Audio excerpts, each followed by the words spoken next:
there's the classifications then. You've got Marrow, who'll be starting from 11th, Jesper from 12th, Marco from 13th, and Leighton from 14th. And then the guys in the top 10. David Storm, he'll be starting the race on soft tyres. Faloru will be starting on a medium set.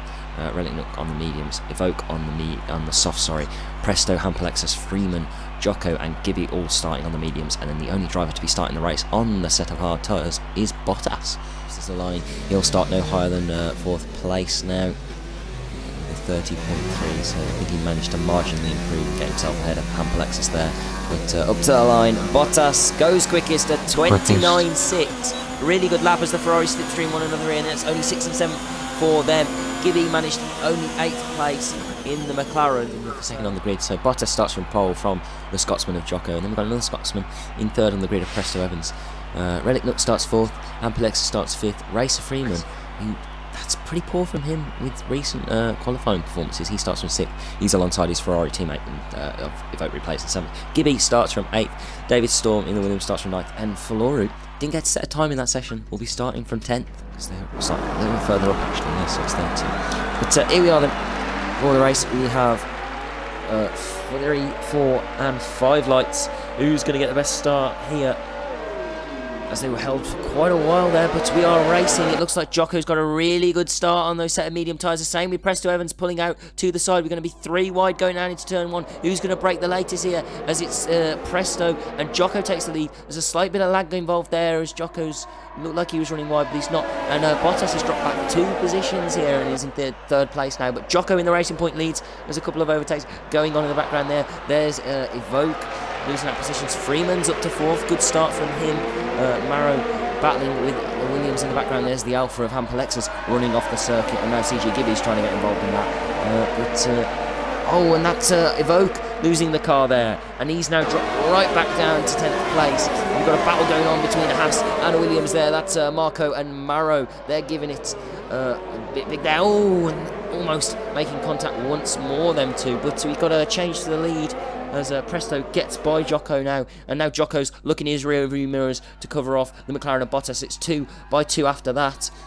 Hampalexis and Relic Nook are side by side through turn 10. In fact, Hampalexis got a bit of front wing damage on the right side of his wing there, and actually takes out a brake marker board for good measure as well. There's now Gibby up the inside in turn 11. That's a great move. Marco's out of the race, and that's Relic Nook running wide. So Gibby's up 2 places in a matter of 1 turn there. He's made 3 places up since the start of the race. So good start for him, but now he's running wide. Some of these drivers really struggling for some tyre grip here, and we're looking to go 3 wide into turn 14. Not quite. The Haas and the Red Bull back out of it, but they are still trying to battle one another here. That's Faloru and Relic Nook. Faloru now on the back of him. Presto leads here from the first lap of the race from Jocko, then Bottas, Freeman, Gibby, Hampalexis, Faloru, Relic Nook. Evoke replays General Marrow, Jesper, Leighton, David Storm's at the back of the in Williams, and sadly Marco is out of this race on lap 1. So Freeman already going effective on the start on this straight here. Jocko's not letting Presto extend Bottas at all. up the inside. No, maybe not. I think it's better off as it just wasn't close enough. And just look for a moment there. He's going to shove it up the inside and try and go for that move. Jesper's got David Storm, but here goes Bottas through turn 10 up the inside. Good move from the McLaren driver. Can Freeman come back in turn 11 though? No, he can't. Just understeering there with the dirty air, and now he's got to think about the teammate behind of the other McLaren of CG Gibby, but once more he's in a McLaren sandwich. Presto sets up another fastest lap of the race. Jocko doesn't take that one back, but here comes Freeman now. Can he come back at Bottas? Yes, he can. Will he do the same move he did a couple of laps ago? Yes, he will. Up the inside into turn 1. Good move there from Freeman. And what a bit of action we have got here. As Bottas, can he go around the outside? Yes, he can, and keeps it within track limits. What a move from Bottas on Freeman. He did a lovely move on the Ferrari driver last week, and that's another great one. And now replays, now takes the fastest lap of the race. And Faloru, side by side with Gibby. Looks like he's got that move done. Gibby's going to have to see that position there, but he can come back with DRS here on the Red Bull driver. Faloru will try and keep the slipstream of the Ferrari driver in front, and that looks like he's just helping him alongside. Look how even they are in free speed as Freeman now goes up the inside. And Gibby's round. Contact for the McLaren driver as CG Gibby, and he's round. Valori just squeeze him a little bit there. He's got to be careful coming back onto the circuit. We saw, obviously, in the real F1 today, how disastrous it can be with entering the circuit dangerously. Have a little look. That's Valori trying to get involved. Oh, contact! Oh, contact between the two of them and then Valori's through. It almost, I think, Freeman's car went up in the air there, didn't it? And Bottas is lagging a little bit now, and he's side by side with the Relic Nook. But Valori, the biggest gainer out of that, he's in overtake. I just don't think he's getting close enough, is he? So he's gaining. Look at the overspeed. Will he go for it? Thinks about it up the inside. Leaves the space though. Nice and clean. Good exit there. Jocko's got a great exit. He's going to have a run on him now. Look at this. Here we go. Jocko up the inside of turn 10. He's going to get it done already. Fantastic. He's already by. Good move from Jocko, that.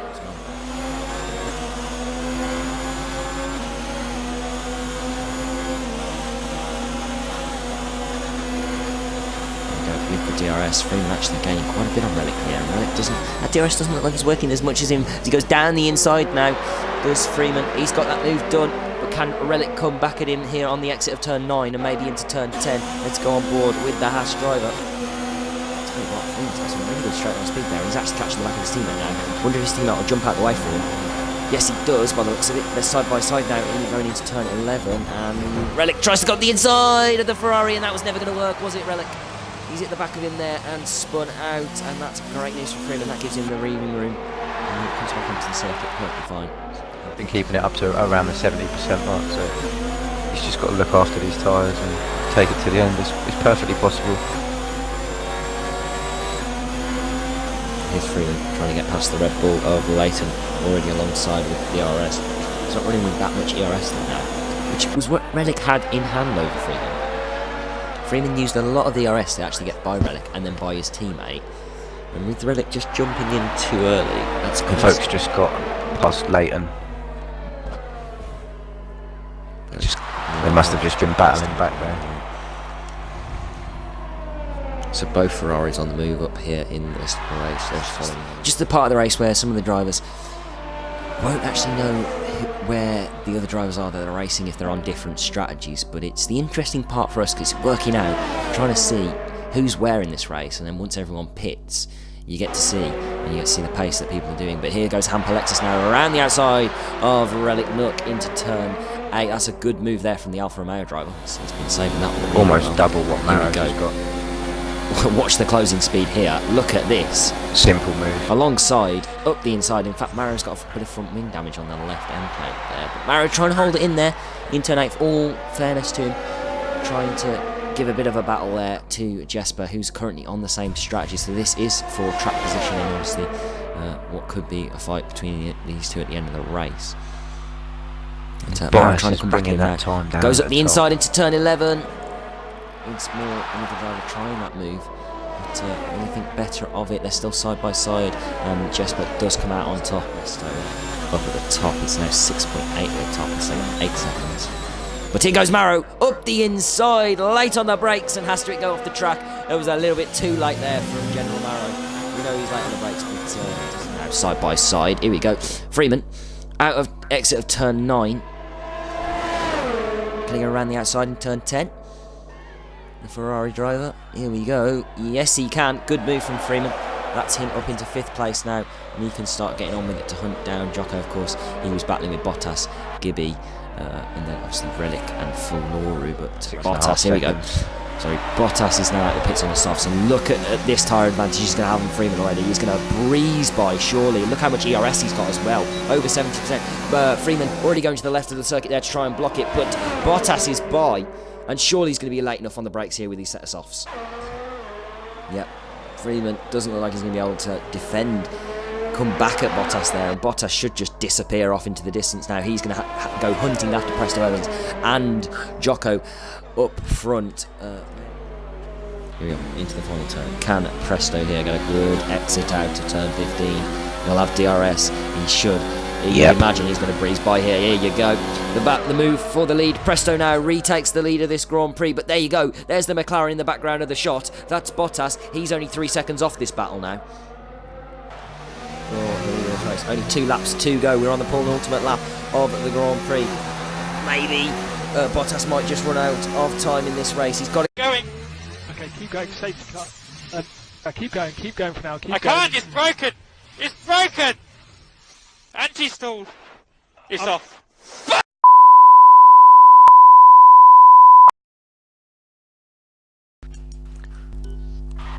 That's a shame. Yeah. Well, Bloody hell, right at the end. sorry about that. Right at the end, just missed that. Missed the last 2 laps. Presto ends Sorry, up winning guys. from Jocko. Bottas takes third. Freeman takes fourth. Gibby takes fifth. Aerobic Nook takes sixth. Hampelexis takes seventh. Jesper takes eighth. Evoke Replays takes ninth. Maro picks up the final point in the race. David Storm finishes in 11th, and Leighton, who ends up hitting the wall as he crosses the line there, finishes in 12th place. But here's the classification and the results then. Presto Evans wins the French Grand Prix. Picked up no penalties as well. Really good drive from him. Jocko comes home second, Bottas third, Freeman fourth, CG Gibby in the McLaren in fifth. Another good point scoring finish for him. Relic Nook finishes sixth, Hampelexis finishes seventh, Jesper finishes eighth, Evoke finishes ninth, Maro finishes 10th, David Storm 11th, Leighton 12th, Valoru 13th, Marco 14th. Driver of the day.